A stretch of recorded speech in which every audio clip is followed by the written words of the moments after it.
दोस्तों, आपको समीर और आशी की ये प्यारी सी लव स्टोरी कैसी लग रही है?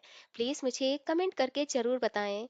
और कहानी अच्छी लगे तो प्लीज कहानी को लाइक और वीडियो को शेयर। और अगर अभी तक आप चैनल पर नए हैं तो प्लीज दोस्तों चैनल को सब्सक्राइब जरूर कर लीजिए। आपके सब्सक्राइब करने से मुझे बहुत मोटिवेशन मिलता है। आइए आज के भाग की कहानी शुरू करते हैं। सुरेश जी दिव्या से अपनी कही हुई बातों के लिए माफी मांगते हैं और उसके सर पर हाथ रखते हुए कहते हैं, बेटा हमेशा खुश रहो। वो कुछ सोचते हुए कहते हैं, दिव्या क्या तुमने मजबूरी में कमल से शादी की है? दिव्या कहती है, नहीं, कमल को मेरे पापा ने मेरे लिए पसंद किया था और हम दोनों की शादी भी होने जा रही थी। शादी के 3 दिन पहले अटैक पड़ने से पापा इस दुनिया से चले गए थे और कमल के मम्मी पापा ने मुझे मनहूस समझकर शादी कैंसिल कर दी थी। हालांकि कमल तो मुझसे उस समय कोर्ट मैरिज करना चाहता था, लेकिन मैंने ही शादी करने से मना कर दिया था क्योंकि मैं कमल को उसके मम्मी पापा से अलग नहीं करना चाहती थी। जब एक दिन इत्तेफाक से कमल और समीर की मुलाकात एक बिजनेस मीटिंग में हुई, तो बातों ही बातों में कमल ने मेरे बारे में समीर को सारी बात बता दी और यह भी बताया कि मैं तो आज भी उस लड़की से शादी करने के लिए तैयार हूँ। समीर ने जब कमल से उस लड़की का नाम पूछा तो कमल ने मेरा नाम बताया और फिर समीर को सारी बात समझने में एक पल की भी देरी नहीं लगी। उसने पहले मुझे शादी के लिए राजी किया और मुझे समझाया कि अकेले जिंदगी नहीं बिताई जा सकती। और फिर उसके बाद कमल के मम्मी पापा से मिलकर उन्हें समझाया कि जिंदगी और मौत इंसान के बस में नहीं होता, वो तो भगवान के हाथ में होता है। कुछ मुलाकातों के बाद मुझे भी एहसास हो गया था कि कमल मुझे बहुत प्यार करता है। और फिर मुझे ये बात समीर ने समझाई कि हमें शादी उसी से करनी चाहिए जो तुमसे प्यार करता हो। और फिर कमल की अच्छाइयाँ और उसका प्यार देखकर मैंने शादी के लिए हाँ कर दी। आज हमारी शादी को पूरे 7 महीने हो गए हैं और कमल मेरे और समीर के रिश्ते के बारे में भी जानता है कि मैं पहले समीर से प्यार करती थी, लेकिन आज तक उसने मुझ पर कभी भी शक नहीं किया और ना कभी कोई ऐसी बात की जिससे मेरा दिल दुखे। मैं कमल के साथ आज बहुत खुश हूँ और बस अब तो एक ही प्रार्थना करती हूँ कि भगवान ने जिस तरह से मेरी जिंदगी संवार दी, उसी तरह से समीर की जिंदगी भी संवर जाए और उसे उसका प्यार मिल जाए। थोड़ी ही देर में वहां दिव्या के हस्बैंड कमल त्रिपाठी आ जाते हैं। कमल और दिव्या को एक साथ देखकर सुरेश जी कहते हैं, तुम दोनों को एक साथ देखकर मुझे बहुत खुशी हो रही है। कमल से बात करके उन्हें पूरा यकीन हो गया था कि दिव्या ने कमल के बारे में जो कुछ भी उन्हें बताया है वो सब सच है। कमल एक बहुत अच्छा नेक दिल लड़का है। दिव्या और कमल वहां से चले जाते हैं।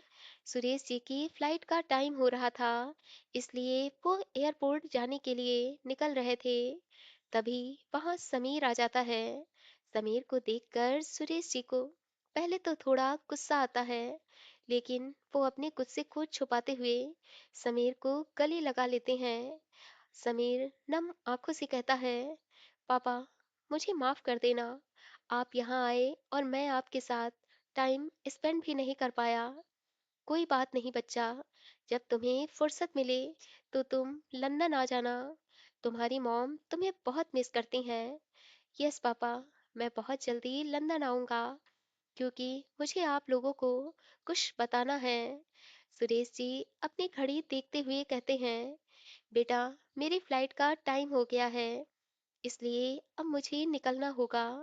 वो गाड़ी में आकर बैठ जाते हैं और फिर कुछ घंटे के बाद वो देहरादून पहुंच जाते हैं, जहां एक बार फिर वो आशी से मिलते हैं। इस बार उन्हें पता होता है कि आशी उनकी बहू है। आशी जैसे ही उन्हें देखती है तो मुस्कुराती हुई कहती है, सर मैं आपके लिए कॉफी ले आऊं? वो आशी से मुंह फेरते हुए कहते हैं, नहीं, मुझे अब कॉफ़ी अच्छी नहीं लगती। वो थोड़ा चौंकते हुए कहती है, सर, मेरे हाथ की भी नहीं। नहीं, मैंने कॉफ़ी पीना छोड़ दिया, क्योंकि इतना बोलते-बोलते वो चुप हो जाते हैं। तभी अंकिता जी आशी के बच्चे को लेकर आ जाती हैं। बच्चे को देखकर सुरेश जी के चेहरे पर चमक आ जाती है। वो उनसे उस बच्चे को ले लेते हैं और अंकिता जी से पासपोर्ट के बारे में पूछते हैं। अंकिता जी खुश होते हुए कहती हैं, हाँ, पासपोर्ट बन गया है। सुरेश जी फ्लाइट बुक कर लेते हैं और आशीष से कहते हैं कि कल 12 बजे की फ्लाइट है, इसलिए 10 बजे ही रेडी रहना। यहाँ से कपड़े वगैरह ले चलने की कोई ज़रूरत नहीं है, बस बच्चे के थोड़े से कपड़े और उसका मिल्क पाउडर वगैरह रख लेना। आशी थोड़ा अटकते हुए कहती है, सर, मुझे फ्लाइट में डर तो नहीं लगेगा? वो आशी पर टॉन्ट मारते हुए कहते हैं, तुम तो बहुत बहादुर हो और तुमने कारनामे भी बहुत बड़े बड़े किए हैं, इसलिए तुम्हें डरने की क्या जरूरत है? आशी मुंह बनाते हुए कहती है, सर आप ऐसा क्यों कह रहे हैं? क्यों? तुम्हारे कारनामे तो मुझे पता है ना। अपने उस फरेबी हस्बैंड के बारे में तुमने मुझे कुछ भी नहीं बताया, और जब मैंने तुमसे पूछा तो तुम कितनी होशियारी से झूठ पर झूठ बोलती गई। क्या तुम्हें नहीं लगता कि तुम्हें अपने उस फरेबी हस्बैंड के बारे में मुझे बताना चाहिए? आसी अपना सर झुका लेती है और कहती है, सर, अब मैं उनके बारे में कोई बात नहीं करना चाहती, इसलिए प्लीज मुझे माफ कर दीजिए। अब अगली बार से कभी झूठ नहीं बोलूंगी। आसी का वैसे तो बहुत मन कर रहा था कि सुरेश जी समीर और दिव्या के बारे में उसे कुछ बताएं, लेकिन जब से सुरेश जी मुंबई आए थे, उन्होंने ना तो समीर का जिक्र किया था और ना ही दिव्या का। आशी को चैन नहीं पड़ रहा था, इसलिए वह समीर का नाम लेते हुए कहती है, समीर सर शादी कब कर रहे हैं? सुरेश जी मुस्कुराते हुए कहते हैं, अरे, उसने तो शादी कर ली, उसका तो एक बच्चा भी है और वो बहुत प्यारा है और उसकी बीवी उससे बहुत खुश है। तुमको पता है, उसकी बीवी उसके खिलाफ एक शब्द भी नहीं सुनती है। और फिर वो कुछ सोचते हुए कहते हैं, अरे, मुझे उसकी बीवी का नाम नहीं याद आ रहा है। आसी धीरे से बोली, दिव्या। हाँ, दिव्या। आसी, वो दोनों एक दूसरे से इतना प्यार करते हैं कि उनका प्यार देखकर मैं तो बहुत खुश हो गया। आसी यह सुनकर थोड़ा उदास हो गई थी, पर अपनी उदासी छुपाते हुए बोली, ये तो बहुत अच्छी बात है। ये कहते हुए आसी की आंखों में आंसू भर जाते हैं। वो पानी के बहाने कमरे से बाहर आ जाती है और अपने आंसू पोंछने लगती है।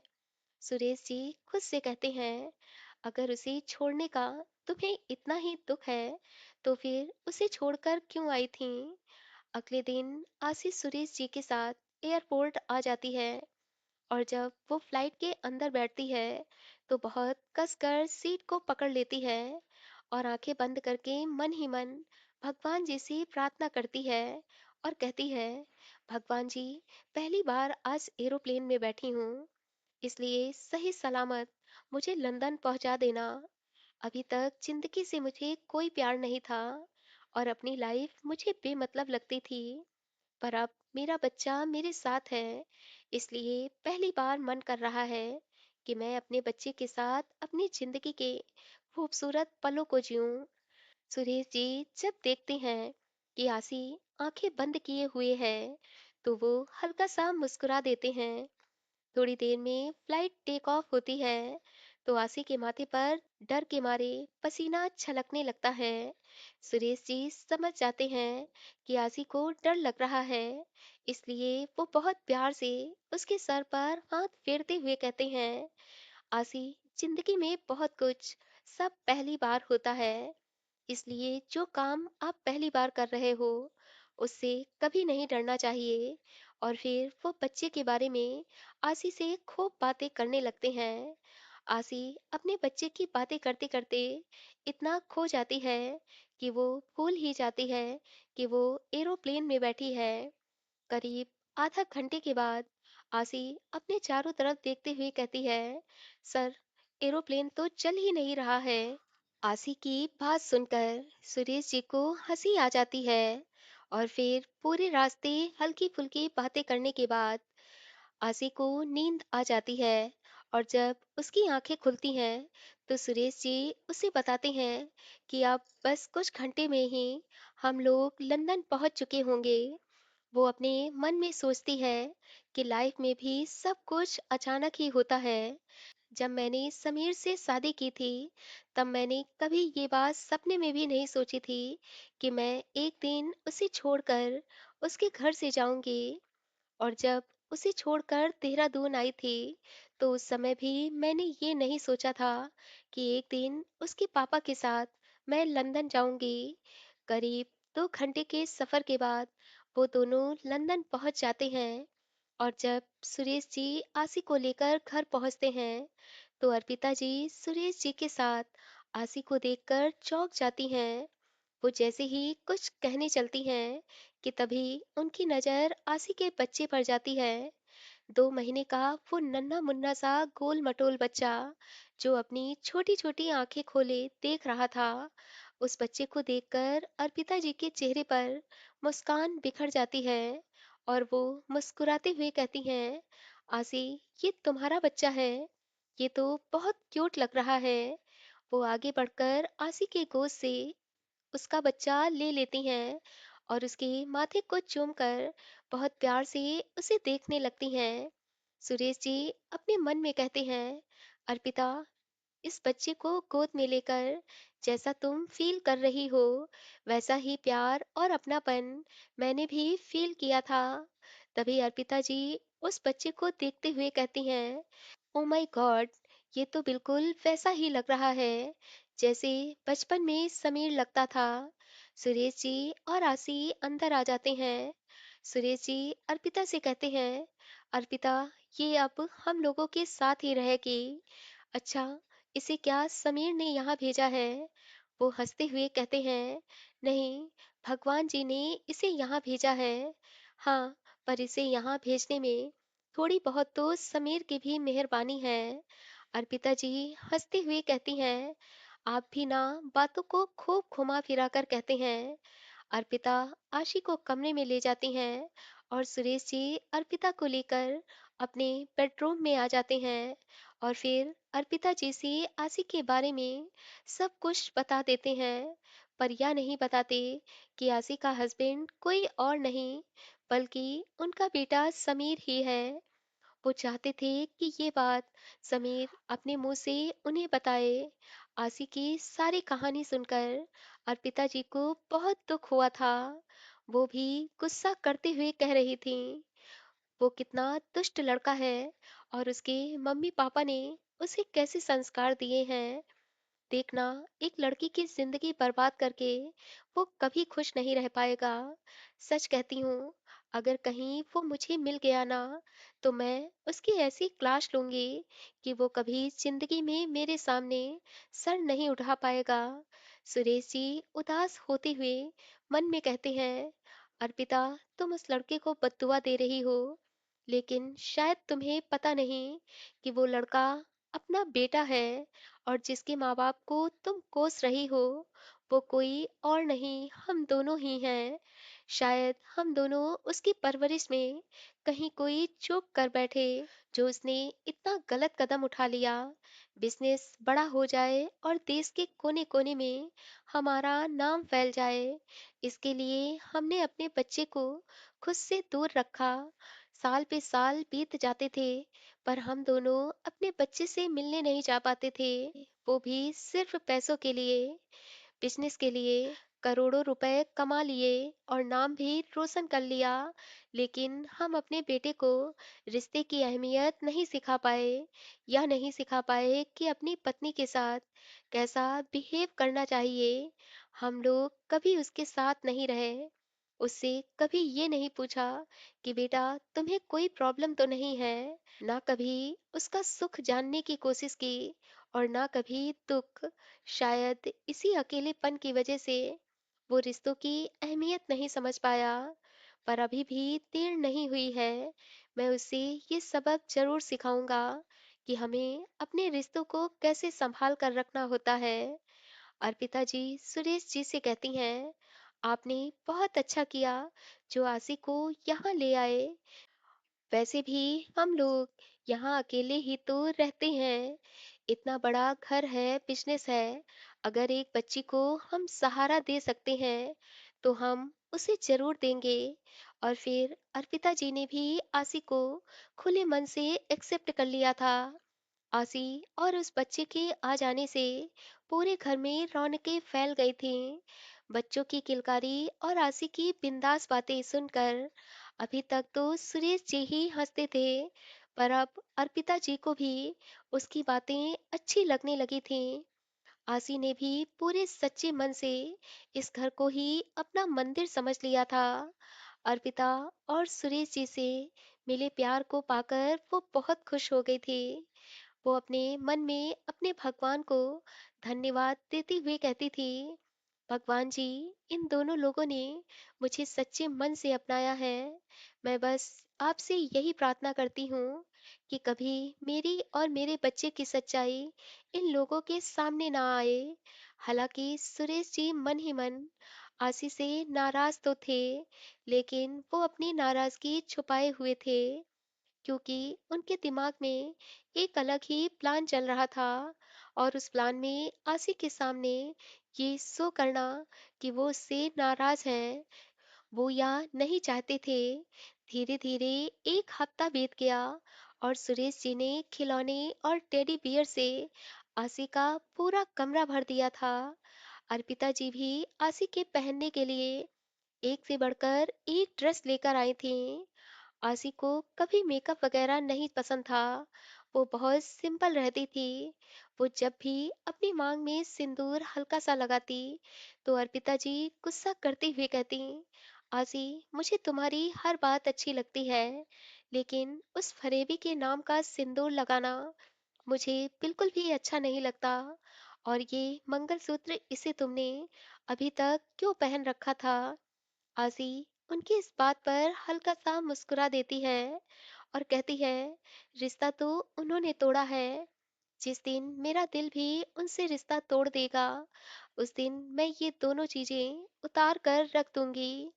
आसी की बात सुनकर अर्पिता जी और भी गुस्सा हो जाती हैं और कहती हैं, तुम ना बहुत बड़ी इमोशनल फूल हो। मुझे तुम्हारी जैसी इमोशनल फूल लड़कियां बिल्कुल भी पसंद नहीं है। अरे, आज के जमाने की हो तो आज के जमाने की बिंदास खूबसूरत ड्रेस पहनकर मेकअप सेकअप करके पार्टी और डांस बार को एंजॉय करो। और फिर वो सुरेश जी से कहती हैं, आज शाम तुम बच्चे को संभालोगे और मैं आजी को लेकर डांस बार में जाऊंगी। सुरेश जी हंसते हुए कहते हैं, तुम लोग डांस बार जाओ और हम दोनों दादा पोते यहाँ बैठकर दूध पिए। ये कहाँ का इंसाफ है? अर्पिता जी उनके दादा पोते अर्पिता जी उनके दादा पोते शब्द को सुनकर चौंक गई थीं। तो उधर आशी को भी लग रहा था कि उसने कुछ गलत सुन लिया। और दोनों लोगों के हैरान चेहरे को देखकर सुरेश जी जोर से हंसते हुए कहते हैं, अरे, तुम लोग तो ऐसा रिएक्शन दे रहे हो जैसे मैंने कोई गुनाह कर दिया। अरे भाई, अब ये बच्चा बड़ा होगा तो मुझे कुछ तो कहेगा। ये बड़ा होकर मुझे सुरेश ओबराय ना बोले, इसलिए मैं इसे दादा शब्द सुना रहा हूँ, ताकि ये जब बोलना शुरू करे तो मुझे दादाजी कहकर बुलाए। अर्पिता जी उन्हें हैरानी से देखते हुए कहती हैं, हाँ, लेकिन आपने तो आशी को अपनी बेटी माना है, तो बेटी का बेटा तो नाना कहकर बुलाता है।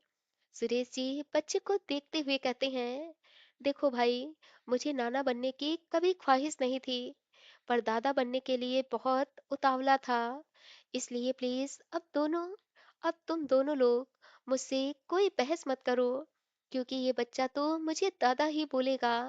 और हाँ, तुम लोग अभी तक इसे बेबी बेबी कहकर बुलाते हो। अब आज से इसका नाम सम्राट है। जब भी इसे बुलाना तो सम्राट कहकर बुलाना। आसी को अपने बच्चे का नाम सम्राट बहुत पसंद आता है। वो उछलते हुए कहती है, थैंक यू सर। आपने मेरे बेटे का नाम बहुत अच्छा रखा है। और पिताजी सुरेश जी को बहुत गौर से देखते हुए कहती हैं, आप मुझसे कुछ छुपा रहे हो। अर्पिता की तेज निगाहें और तेज दिमाग उनके मन में शक के बीज बो रहा था। सुरेश जी थोड़ा नाटकीय अंदाज में कहते हैं, मैं भला अपनी माइंडेड बीबी से कुछ छुपा पाऊंगा, और अगर छुपाने की कोशिश भी करूंगा तो मेरी तेज तर्रार बीबी 2 मिनट में ही मेरा झूठ पकड़ लेगी। अर्पिता जी शक भरी नजरों से सुरेश जी को देखते हुए कहती हैं, तो फिर मुझे बताइए कि आप ऐसा क्यों कर रहे हैं? सम्राट नाम तो आपने समीर के बच्चे के लिए सोचा था, और आप अक्सर कहते हो कि जब समीर का बच्चा इस दुनिया में आएगा तो मैं, अगर बेटी हुई तो मैं उसका नाम शक्ति रखूंगा, और अगर बेटा हुआ तो सम्राट। स्वीट हार्ट, जब समीर का बच्चा होगा उसका भी नाम मैं सम्राट ही रखूंगा। अर्पिता जी उस समय तो कुछ नहीं बोलती हैं, लेकिन उनका दिल समझ गया था कि सुरेश उनसे कुछ तो छुपा रहे हैं। आशी सुरेश और अर्पिता जी की बात सुनकर परेशान हो रही थी। वो सोच रही थी कि कहीं मेरी वजह से इन दोनों के बीच में कोई गलतफहमी ना हो जाए। पूरे घर में कहीं कहीं समीर की फोटो लगी हुई थी, और जब आशीष समीर की फोटो की तरफ देखती है तो उसका दिल जोरों से धड़कने लगता है। और उस समय उसे समीर के साथ बिताए वो प्यार भरे लम्हे याद आने लगते हैं। वो अपने मन में कहती है, समीर, जब से तुम्हें छोड़कर आई थी तुम मुझे बहुत याद आते थे। तुम्हें देखने, तुम्हें छूने का बहुत मन करता था। उस समय मैं अपने दिल को यह कहकर बहलाती थी कि अब समीर के बारे में सोचना गलत है, क्योंकि वो दिव्या का पति है। और मेरा दिल मेरी बात मान भी जाता था। पर जब से यहाँ आई हूँ और तुम्हारी फोटो को देखती हूँ, तो चाहे लाख मैं अपने दिल को मनाऊं, पर मेरा दिल नहीं मानता। बेशक तुम्हारे मम्मी पापा नहीं जानते कि मैं कौन हूँ, पर मैं तो जानती हूँ कि मेरा और तुम्हारा रिश्ता पति पत्नी का था। आजी समीर की फोटो को देखते हुए ये सब सोच ही रही थी कि तभी वहां अर्पिता जी आ जाती हैं। और जब देखती हैं कि आसी समीर की फोटो को बहुत ध्यान से देख रही है, तो वो आसी से कहती हैं, तुम तो समीर की केयर टेकर थी ना? जी मैम। तो मुझे एक बात बताओ कि जितने दिन तुम ओबराय मेंशन में रही हो, तो मेरे समीर से मिलने के लिए क्या कोई लड़की आती थी या नहीं? आसी ना में सिर हिलाते हुए कहती है, नहीं मैम, वहाँ कोई भी लड़की नहीं आती थी। अर्पिता जी उदास होते हुए कहती हैं, पता नहीं मेरे बेटे पर उस दिव्या ने क्या जादू कर दिया था कि उसके बाद मेरे बेटे को कोई लड़की पसंद ही नहीं आई। मैंने उसके लिए एक से एक स्मार्ट लड़कियां ढूंढी, लेकिन उसे तो दिव्या में ही परी नजर आती थी। मन तो करता है कि उस दिव्या को ढूंढकर मैं ऐसा सबक सिखाऊं कि फिर वो कभी किसी लड़की की जिंदगी बर्बाद ना कर पाए। आजी उन्हें बहुत हैरानी भरी नजरों से देख रही थी, और मन में सोच रही थी कि क्या इन्हें पता नहीं है कि समीर और दिव्या ने शादी कर ली, क्योंकि ये बात तो सुरेश जी को भी पता है। अर्पिता को बहुत जल्दी गुस्सा आ जाता था, और वह छोटी सी छोटी बात पर बहुत बुरी तरीके से रिएक्ट करती थी। यही बात सोचकर वो अर्पिता जी को कुछ नहीं बताती है और अपने कमरे में चली जाती है। धीरे धीरे 10 दिन बीत गए थे, और एक शाम जब सब लोग घर में बैठे कॉफी पी रहे थे, उसी समय एक लड़का अभिनव घर आता है। अभिनव समीर का बहुत अच्छा दोस्त था और लंदन के एक बहुत फेमस हॉस्पिटल में डॉक्टर था। अभिनव को देखकर अर्पिता जी बहुत खुश हो जाती हैं और थोड़ा शिकायती लहजे में कहती हैं, अभिनव, अब तुमसे मिलने के लिए क्या तुम्हारा अपॉइंटमेंट मुझे लेना पड़ेगा? अभिनव हंसते हुए कहता है, आंटी, मैं तो आपका लाडला बेटा हूँ। आपको मुझसे मिलने का जब मन करे तो आप मुझे कॉल कर दें, मैं आपके चरणों में हाजिर हो जाऊंगा। अच्छा बेटा, मतलब मैं तुम्हें कॉल करूं, तब तुम मुझसे मिलने आओगे?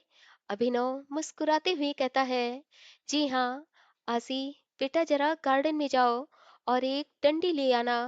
अर्पिता जी की बात सुनकर आसी चौंक जाती है। वहीं अभिनव एक जोरदार ठहाका लगाते हुए कहता है, आंटी, डंडी की क्या जरूरत है? किचन में बेलन है ना, मेरी पीठ पर वही पड़ेगा, तभी मेरी अकल ठिकाने आएगी। अर्पिता उसके कान पकड़ते हुए कहती है, पूरे नौटंकी हो तुम। 27 साल के हो रहे हो, लेकिन अभी भी बच्चे ही बने हो। इसमें भी आपकी ही गलती है। मेरी गलती? हाँ, आपकी। आप मेरी शादी ही नहीं कर रहे हो। तुम्हें शादी करनी है तो बताओ किस लड़की से शादी करनी है। बस आप जिस लड़की से बताओगे, मैं उसी से शादी कर लूंगा। इतना कहते हुए वो जब आसी की तरफ देखता है तो मुस्कुराते हुए कहता है, वैसे ये ब्यूटीफुल अप्सरा कौन है? अर्पिता जी कुछ कहती, इससे पहले ही वो मुस्कुराते हुए कहता है, वैसे अगर ये ब्यूटीफुल अप्सरा मुझसे शादी करना चाहे और आपकी इसमें मर्जी शामिल हो, तो मैं इन्हीं से अभी शादी कर लूं। अभिनव की बात सुनकर आसी को तो 440 का करंट लग गया था। वहीं अर्पिता जी मुस्कुराते हुए बोली, ये ब्यूटीफुल अप्सरा के पास एक क्यूट सा बच्चा भी है, चलेगा तुम्हें? अभिनव आसी को ध्यान से देखते हुए कहता है, आंटी, आप क्या बात कर रही हैं? ये ब्यूटीफुल अप्सरा का एक क्यूट बेबी भी है। I can't believe this. मुझे तो लग रहा था कि ये अभी स्टूडेंट है। आसी को वहां बैठना ठीक नहीं लगता है, इसलिए वो उठकर जाने लगती हैं। तभी सुरेश जी कहते हैं, आसी, यहीं बैठो बेटा, कहाँ जाओगी? वो धीरे से कहती हैं, मैं सम्राट को लेने जा रही हूँ। पर सम्राट तो सो रहा है। आसी फिर वही सोफे पर बैठ जाती है और अपने फोन में कुछ देखने लगती है। तभी अर्पिता जी आसी से कहती हैं, आसी, इसकी बातों का बुरा मत मानना, यह ऐसा ही है। ये और समीर बहुत अच्छे दोस्त हैं और बचपन से ही एक साथ पढ़े हैं। इसने जितना अपनी माँ के हाथों से खाना नहीं खाया, जितना कि मेरे हाथों से खाया है, इसलिए मेरे सामने इसकी जबान भी उतनी ही चलती है। दिल का ये बहुत अच्छा है और कैरेक्टर का भी, लेकिन बस जबान से थोड़ा फिसल जाता है। और पिताजी की बात सुनकर सब हंसने लगते हैं और आसी भी मुस्कुरा देती है। अभिनव आसी की तरफ हाथ बढ़ाते हुए कहता है, फिलहाल तो अब आप मुझसे दोस्ती कर लो, क्योंकि मेरा नालायक कमबख्त दोस्त इंडिया में जाकर बस गया है और वहां से आने का नाम ही नहीं ले रहा। इसलिए उसके ऑब्सेंस में मैं तुमसे दोस्ती करना चाहता हूँ। पर देखो, दोस्ती तभी तक करूँगा जब तक मेरा समीर वापस नहीं आ जाता। जिस दिन वो वापस आएगा, मैं आपसे अपनी दोस्ती तोड़ दूंगा। इतनी देर में तो आशी समझ गई थी कि अभिनव बहुत मजाकिया लड़का है, इसलिए वो भी मजाक भरे अंदाज में मुस्कुराते हुए कहती है, फिलहाल तो अभिनव जी, आप इस दोस्ती पद के लिए किसी और उम्मीदवार की तलाश कर लें, क्योंकि मैं आपकी शर्तों पर खरी नहीं उतर पाऊंगी। आशी की बात सुनकर सुरेश जी तो बहुत जोरदार ठहाका लगाते हैं और अर्पिता जी भी हंसते हुए कहती हैं, बच्चा, ये भारतीय नारी है, कोई फिरंगी नारी नहीं जो तुम्हारी बातों में आ जाए। अभिनव मुंह बनाते हुए कहता है, लग तो मुझे भी ऐसा ही रहा है। उस दिन के बाद अभिनव अक्सर ही उनके घर आया जाया करता था। अर्पिता जी और सुरेश जी बिजनेस पार्टी में गए हुए थे और आशी घर पर अब बिल्कुल अकेली थी। बारिश बहुत जोरों से हो रही थी। वो अपनी बालकनी में खड़ी थी और बारिश का आनंद ले रही थी। बारिश की बूंद के साथ ही उसे वो पल याद आने लगे, जो पल उसने समीर के साथ टेरेस पर बिताए थे। और उन पलों को याद करके उसके चेहरे पर मुस्कान बिखर जाती है। उसका मन करता है कि आज वो इस बारिश में एक बार फिर भीगे और बारिश की बूंद को अपने तन पर महसूस करे।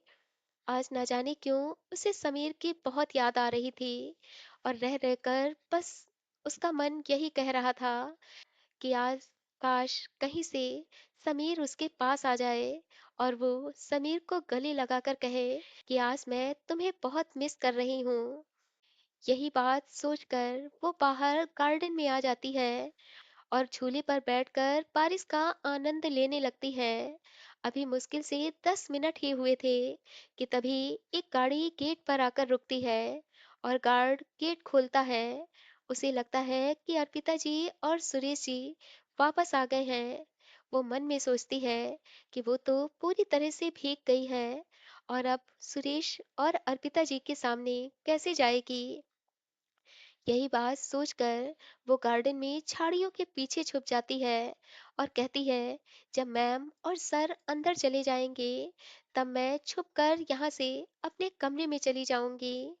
कुछ देर तक तो वो झाड़ी में छुपी रहती है और फिर जब उसे विश्वास हो जाता है कि सुरेश और अर्पिता वहां से चले गए हैं तो वो छुपते छुपाते जल्दी जल्दी ड्राइंग हॉल से निकलते हुए अपने कमरे में जाने की कोशिश कर रही थी कि तभी उसका सर किसी के सीने से टकरा जाता है। वो जल्दी से अपने माथे को पकड़ लेती है। वो किसी नौकर से टकरा गई है, इसलिए वो गुस्सा करते हुए कहती है, दिखाई नहीं देता है, आंखों की जगह क्या बटन लगा रखी है, अगर मेरा माथा टूट। इतना कहते हुए जब वो अपना सर ऊपर करती है तो सामने खड़े व्यक्ति के चेहरे को देखकर उसका मुंह खुला का खुला ही रह जाता है। वो दोनों बस एक दूसरे की आंखों में देख रहे थे। वो पल ऐसा था मानो बरसों के बाद आंखों से आंखें, दिल से दिल और धड़कन से धड़कन आपस में मिल रही थीं।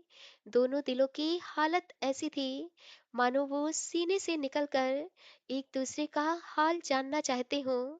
और निगाहें निगाहें तो कुछ इस तरह से अपनी प्यास बुझा रही थीं मानो वर्षों के बाद पूरा सावन उनके हिस्से में आ गया हो। एक पल के लिए दोनों यह भूल गए कि ये वही समीर और आसी हैं जिन्होंने अपनी मर्जी से डिवोर्स देने की बात कही थी। बारिश की वजह से आसी पूरी तरह से भीग गई थी। बालों की भीगी लटें कुछ गालों को छू रही थीं तो कुछ माथे पर बिखरी थीं। और उस भीगे हुए रूप को देखकर समीर का दिल आज बहुत जोरों से शोर मचा रहा था। अगले ही पल समीर उसे देखकर हल्का सा मुस्कुराया और फिर धीरे से बोला, अच्छा, हमेशा की तरह आज भी तुम मेरे सपने में आई हो। उसने उसका हाथ पकड़ने के लिए अपना हाथ आगे बढ़ाया और बोला, अब जैसे ही मैं तुम्हें आगे बढ़कर छूने की कोशिश करूंगा और उसी पल तुम मुझसे दूर चली जाओगी। आसी को तो उसकी कोई बात सुनाई ही नहीं दे रही थी। वो तो बस समीर के चेहरे को एकटक देख रही थी। हमेशा की तरह आज भी वो बहुत हैंडसम और चार्मिंग लग रहा था। वो खुद से कहती है, ये मेरा कोई ख्वाब है या फिर हकीकत में तुम मेरे सामने हो। जो भी हो, पर आज मेरी आंखों को बहुत सुकून मिल रहा है। ऐसा लग रहा है कि बरसों से तड़पते हुए दिल को आज तुम्हें देखकर करार आ गया हो। तभी पीछे से अर्पिता जी की आवाज आई, समीर बेटा, तुम कब आए। अर्पिता जी की आवाज सुनकर आसी ने हड़बड़ाते हुए अपना कदम पीछे कर लिया। अर्पिता जी के साथ में सुरेश जी भी थे। वो बहुत गौर से उन दोनों को देख रहे थे और समझने की कोशिश कर रहे थे कि इन दोनों के दिलों में क्या चल रहा है। समीर को अभी तक यकीन नहीं हो रहा था कि उसके सामने उसकी आसी खड़ी है। समीर को देखकर आसी तो वहां से चली जाती है और समीर बस आसी को जाते हुए वहां से देख रहा था। अर्पिता जी आगे बढ़कर समीर का हाथ पकड़कर कहती हैं, तुम भी आसी को यहाँ देखकर हैरान हो गए ना। ऐसे ही जब तुम्हारे पापा आसी को लेकर यहाँ आए थे तो मैं भी हैरान हो गई थी। समीर धीरे से कहता है, पापा, आप आसी को यहाँ लेकर आए, क्यों नहीं ला सकता हूँ। नहीं पापा, ऐसी बात नहीं है, बल्कि मैं तो ये कहूँगा कि आपने बहुत अच्छा किया जो आसी को यहाँ ले आए। इतना कहते हुए वो बहुत प्यार से सुरेश जी के गले लग जाता है और कहता है, थैंक यू पापा, थैंक यू सो मच पापा, आप इस दुनिया के सबसे अच्छे पापा हो। I love you, I love you so much पापा। इतना कहते हुए वो सुरेश जी के पैर छूता है और कहता है, आप नहीं जानते, आज मैं बहुत खुश हूँ। और फिर वो अर्पिता जी के गले लगता है और कहता है, मॉम, मैं बहुत थक गया हूँ इसलिए सोने जा रहा हूँ, मैं आपसे सुबह बात करूँगा। इतना कहते हुए वो बड़े प्यार से अर्पिता जी के गालों को चूम लेता है और कहता है, आप भी इस पूरे वर्ल्ड की सबसे बेस्ट मॉम हो। इतना कहते हुए वो वहां से चला जाता है और सुरेश जी उसके चेहरे पर आई हुई इस अचानक खुशी को देखकर अपने मन में कहते हैं, बेटा, तुम्हारी खुशी को किसी की नजर ना लगे, लेकिन जब तुम्हें सारी सच्चाई पता चलेगी तो पता नहीं तुम्हारे दिल पर क्या बीतेगी। उधर आसी अपने कमरे में अपने दिल से कह रही थी, वो तुम्हारा नहीं है, इसलिए प्लीज इस तरह से उसके लिए बेचैन मत हो। अभी वो आया है और अभी थोड़ी ही देर में दिव्या भी आ रही होगी और तुम्हें उन दोनों के सामने कमजोर नहीं पड़ना है। इसलिए तुम बारिश की उन बूंदों की तमन्ना मत करो जो मोहब्बत की होती थी। अब तुम्हारे हिस्से की बरसातें जो मोहब्बत की होती थीं, वो कभी नहीं बरसेंगी। इधर समीर अपने कमरे में आता है और दरवाजा लॉक करके अपना कोट उतारता है और फिर घुटनों के बल बैठकर भगवान को धन्यवाद करते हुए कहता है, थैंक यू, थैंक यू भगवान जी, आपने मुझे मेरी आशी से मिलवा दिया। मैं नहीं जानता था कि मेरी आसी मेरे मम्मी पापा के साथ है। काश, काश मैं यहाँ पहले आ गया होता, तो अब तक मेरी और आसी के बीच की सारी गलतफहमियाँ, सारी दूरियां खत्म हो गई होती। पर कोई बात नहीं, अब वो मुझे मिली है तो मैं उससे माफी मांगूंगा और उसे 7 जन्मों के लिए अपना बना लूंगा। मॉम डैड को मैं बताऊंगा कि आसी मेरे दिल की रानी है, मेरे दिल का चैन और मेरे दिल का करार है। जानता हूँ कि मॉम डैड मुझ पर गुस्सा करेंगे कि मैंने उनसे ये सच्चाई छुपाई है, पर मैं मॉम डैड को मना लूंगा। वो बेड पर लेट जाता है और आसी के भीगे हुए रूप को आंखें बंद करके महसूस करने लगता है और कहता है, आसी, तुम खूबसूरत तो पहले भी बहुत थी, पर अब तो ऐसा लगता है कि तुम्हें भगवान ने और भी ज्यादा खूबसूरती दे दी है।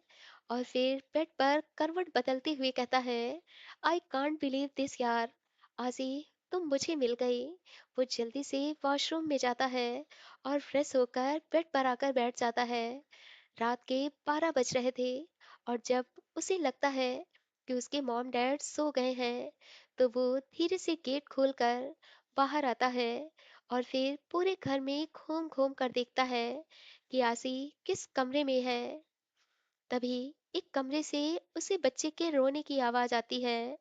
बच्चे की आवाज सुनकर वो हैरान हो जाता है और अपने मन में कहता है कि मेरे घर में बच्चे के रोने की आवाज कहाँ से आ रही है। वो जल्दी से उस कमरे की तरफ जाने लगता है कि तभी एक दरवाजा खुलता है और आसी दूध की बोतल लेकर किचन की तरफ जा रही थी। समीर भी उसके पीछे पीछे किचन में आ जाता है। तभी आसी को महसूस होता है कि कोई उसके पीछे खड़ा है। वो जैसे ही पीछे मुड़कर देखती है तो सामने समीर को देखकर वो नजरें फेर लेती है और वहां से जाने लगती है। समीर आगे बढ़कर उसका हाथ पकड़ लेता है तो आसी उसका हाथ झटकते हुए कहती है, हाथ छोड़ो मेरा, छोड़ने के लिए नहीं पकड़ा है। ये कहते हुए वो इस अदा से आसी को अपने करीब कर लेता है कि आसी समझ ही नहीं पाती वो कुछ कहती। इससे पहले ही समीर उसे कमर से पकड़ लेता है और मोहब्बत भरी नजर से देखते हुए कहता है, कितने सालों से मैं तुम्हारे लिए तड़प रहा हूँ, तुमको कहाँ कहाँ नहीं ढूंढा मैंने, पर तुम मुझे मेरी मॉम के घर पर मिलोगी, ये मैंने कभी सोचा भी नहीं था। ये कहते हुए वो बहुत प्यार से आसी के माथे को अपने ओठों से छू लेता है। आसी उसके स्पर्श से ही मदहोश हो गई थी।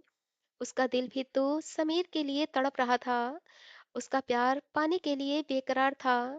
पर इस बार वो कोई गलती नहीं करना चाहती थी। इसलिए वो समीर को पीछे धकेलते हुए अपने इमोशंस पर कंट्रोल करती है और कहती है, कल भी मुझे अपनी ज़रूरत पूरी करने के लिए अपने पास बुलाते थे और आज भी वही कर रहे हो, जबकि आज तुम पर किसी और का हक है। समीर जैसे ही कुछ कहने चलता है, तो आसी उसे गुस्से भरी नज़र से देखते हुए कहती है, यहाँ से चले जाइए, मुझे इतना भी मजबूर मत करो कि मैं मैम और सर को तुम्हारी सारी सच्चाई बता दूं। आसी प्लीज मेरी बात सुनो, मुझे कोई बात नहीं करनी। और हाँ, अब आपका मुझ पर कोई हक नहीं है, क्योंकि मैं किसी और से प्यार करती हूँ। इसलिए प्लीज लीव मी। और अगली बार अगर मोहब्बत की बारिश करनी हो तो अपनी पत्नी दिव्या के पास जाना।